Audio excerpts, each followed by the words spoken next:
Hello बच्चों, RBC 12th biology के अध्याय 16 में आज हम पढ़ते हैं पादपों में जीन स्थानांतरण की प्रत्यक्ष विधियां। याद रखिए, प्रत्यक्ष विधियां में वाहक का उपयोग नहीं करते हैं। बिना वाहक का उपयोग किए पादपों में जीन को सीधा ही भेजा जाता है। इसमें कुछ विधियां अपन देखते हैं, जैसे रासायनिक विधि, जीनगन विधि, विद्युत छिद्रण विधि, लिपोसोम विधि, सूक्ष्म इंजेक्शन, लैडर निर्धारित जीन स्थानांतरण और सिलिकॉन कार्बाइड तंतु निर्धारित जीन स्थानांतरण। इसमें से रासायनिक विधि पढ़ते हैं अपन। इसमें कुछ रसायन का उपयोग करके पादपों में जीन स्थानांतरण किया जाता है, जैसे poly ethyl glycol PEG, polyvinyl alcohol, calcium phosphate, dextrin नामक protein, di ethyl amino ethyl DEAE। इसमें से जो मोस्टली काम में लेते हैं सबसे अधिक वो है PEG, पॉली इथाइलिन ग्लाइकोल। कैसे देखो, इसमें क्या करते हैं, जैसे ये कोशिका है, इसमें वांछित जीन भेजना है तो इस कोशिका को PEG के घोल में डुबा देते हैं, जो 15 से 25% सांद्रता का होना चाहिए।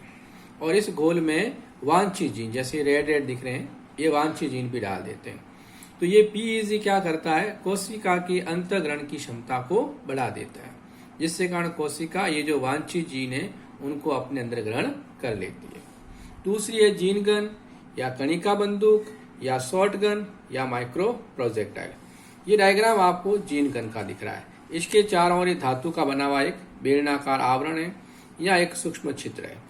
इसके सामने वो लक्ष्य ऊतक रख देते हैं जिसमें हमें वांछित जीन भेजना है। इसके दूसरी तरफ यहाँ विस्फोटक पदार्थ भरा हुआ है और ये दागने की पिन है। इस पिन को निकालते ही यह विस्फोट होता है।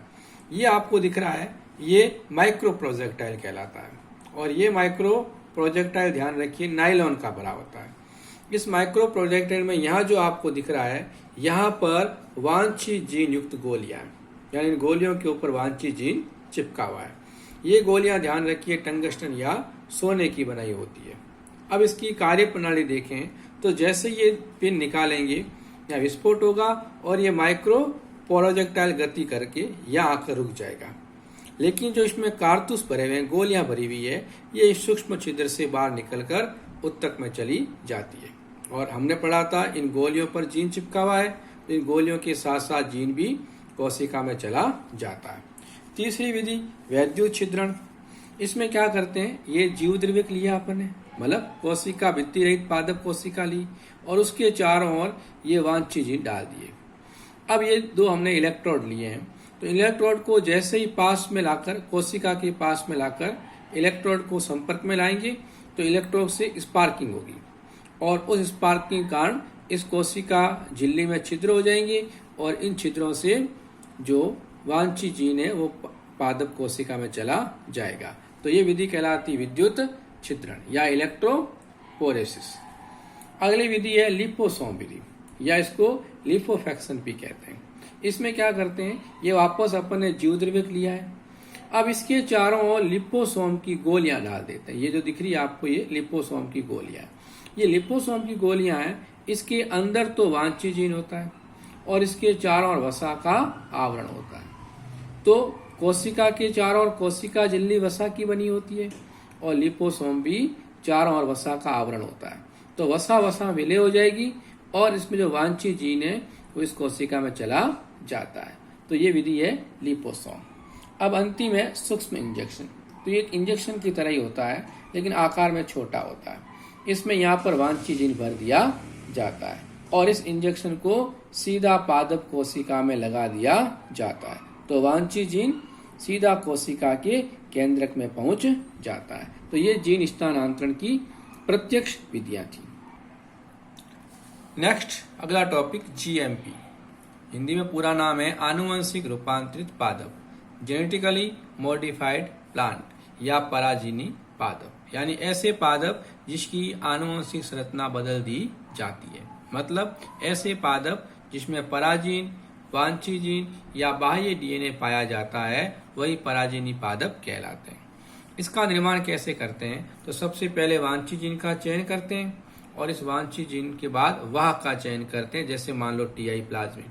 फिर इस वांछित जीन को वाहक पर जोड़कर आरडीएनए बनाते हैं और इस आरडीएनए को एग्रोबैक्टीरियम में स्थानांतरित कर देते हैं। फिर इस एग्रोबैक्टीरियम को पादप की कोशिका में संक्रमण कराएंगे तो वो जो टीआई प्लाज्मिड पर वांछित जीन था वो पादप में पहुंच जाएगा। इस प्रकार जो रूपांतरित पादप कोशिका होगी उसका चयन करेंगे, उसका उत्तक संवर्धन करेंगे और उसका पुनर्जनन यानी पादप का निर्माण करेंगे। इस प्रकार वांछित जीन पादप में पहुंच जाएगा और उस वांछित जीन की अभिव्यक्ति पादप से की जाती है। अब अगला टॉपिक है कि वो जो पराजीनी पादप है या जीएमपी है, इसकी कुछ महत्वपूर्ण उपलब्धियां, यानी जीएमपी कुछ बनाए गए हैं तो कुछ के अपन यहाँ देखते हैं। जैसे पहले कीट प्रतिरोधी पादप, इसमें जीवाणु काम आता है जिसका नाम है बेसिलस थुरेनजिएंसिस, शॉर्ट में कहते हैं बीटी जीवाणु। इस जीवाणु एक बीटी या क्राइजीन पाया जाता है और ये क्राइजीन एक अविषाव प्रोटीन बनाता है। इस प्रोटीन के कारण कीटों का पाचन तंत्र प्रभावित हो जाता है और कीट मर जाते हैं। तो अब ये कीट प्रतिरोधी पादप कैसे बनाते हैं? तो जो बीटी जीवाणु था इसका बीटी जीन पादप में भेज देते हैं और जब बीटी जीन पादप में जाएगा तो वही अविषाव प्रोटीन बनेंगे पादप में और ऐसे पादप को कीट खाएंगे तो कीट का पाचन तंत्र प्रभावित हो जाएगा और कीट नष्ट हो जाएंगे। जैसे बीटी कपास, ये जो बीटी कपास है वो कपास के गोल सलब नामक कीट का प्रतिरोधी होता है। दूसरा शाकनाशी प्रतिरोधी पादप, पहले पढ़ते हैं शाकनाशी क्या होते हैं। तो ऐसे जीव जो पादप में संक्रमण करते हैं और पादप में कुछ आवश्यक अमीनो अम्लों के संश्लेषण को रोक देते हैं जिससे कारण पादप नष्ट हो जाता है, ऐसे जीवों को शाकनाशी कहते हैं। जैसे एक उदाहरण पढ़ते हैं अपन, ग्लाइफोसेट नामक शाकनाशी। ये क्या करता है? पादप में 5-इनॉल पायरुविक सिक्कीमेट 3-फॉस्फो सिंथेटेज एंजाइम, शॉर्ट में बोलते हैं EPSPS। ई का मतलब 5-इनॉल, पी का मतलब पायरुविक, एस का मतलब सिक्कीमेट, इस पी का मतलब 3-फॉस्फो और एस का मतलब सिंथेटेज एंजाइम के संश्लेषण को रोक देता है। ये जो शाकनाशी है वो, जिसके कारण पादप में EPSPS अमीनो अम्ल का निर्माण नहीं होता है और पादप नष्ट हो जाता है। तो फिर ग्लाइकोफेज शाकनाशी अगर प्रतिरोधी पादप बनाना है तो हमें पादप में EPSPS जीन की अधिकता से अधिक समावेश करना होगा, यानी उस पादप में EPSPS जीन की संख्या बढ़ानी होगी ताकि कुछ जीन निष्क्रिय हो गए तो बाकी वाले जीन ये एंजाइम बनाते रहेंगे और पादप में ये प्रोटीन बनता रहेगा और पादप पर कोई प्रतिकूल प्रभाव नहीं पड़ेगा। अगला है नरबंधीयता उत्पन्न करना और इसके लिए बेसिलस एमाइलो लिक्वेफेसियंस जीवाणु काम में लेते हैं। इस जीवाणु में एक बारने जीन पाया जाता है। ये बारने जीन इस जीवाणु से निकालकर पादप में स्थानांतरित करते हैं और ये जीन क्या करेगा? पादप के पराकोश में टेपिटल आरएनए को नष्ट कर देगा और अगर टेपिटल आरएनए नष्ट हो जाएगा तो टेपिटम का निर्माण नहीं होगा और पराकणों को पोषण नहीं मिलेगा, जिससे कारण पराकण बंदी हो जाएंगे और इस प्रकार पादप में नरबंधीयता आ जाएगी। तो ये नरबंधीय पादप क्यों उत्पन्न करते हैं? तो संकरण के लिए। अगर आपके पास नरबंधीय पादप नहीं है तो विपुंसन करना पड़ेगा, जिसके कारण समय और श्रम की आवश्यकता होगी, लेकिन नरबंधीय पादप है तो विपुंसन की आवश्यकता नहीं होगी। अगला देखते हैं फलों का विलंब परिपक्वन। याद रखिए फलों के परिपक्वन हेतु पॉलीक्लेक्टुरिनेज नामक एंजाइम उत्तरदायी होगा। ये एंजाइम जितना जल्दी बनेगा, जितना ज्यादा बनेगा, फल उतना ही जल्दी परिपक्व हो जाएगा और हम चाहते हैं फल विलंब से परिपक्व हो, देरी से परिपक्व हो। तो हमें पादप में ऐसे जीनों का समावेश करना होगा जो पॉलीक्लेक्टुरिनेज एंजाइम की मात्रा को कम करे, तो फल देरी से पकेगा। जैसे एक उदाहरण है फ्लेवर सावर। ये याद रखिए पराजीनी टमाटर है, आनुवंशिक रूपांतरित टमाटर है और ऐसा कहा जाता है इसकी फल वृत्ति सामान्य टमाटर से अधिक कठोर होती है, इस कारण ये टमाटर जल्दी खराब नहीं होते हैं। और अंतिम उपलब्धि है पराजीनी पादप जैव किण्वक के रूप में। याद रखिए ये जो पराजीनी पादप जैव किण्वक के रूप में काम लेते हैं, इसे जैव प्रौद्योगिकी में आणविक कृषि भी कहते हैं।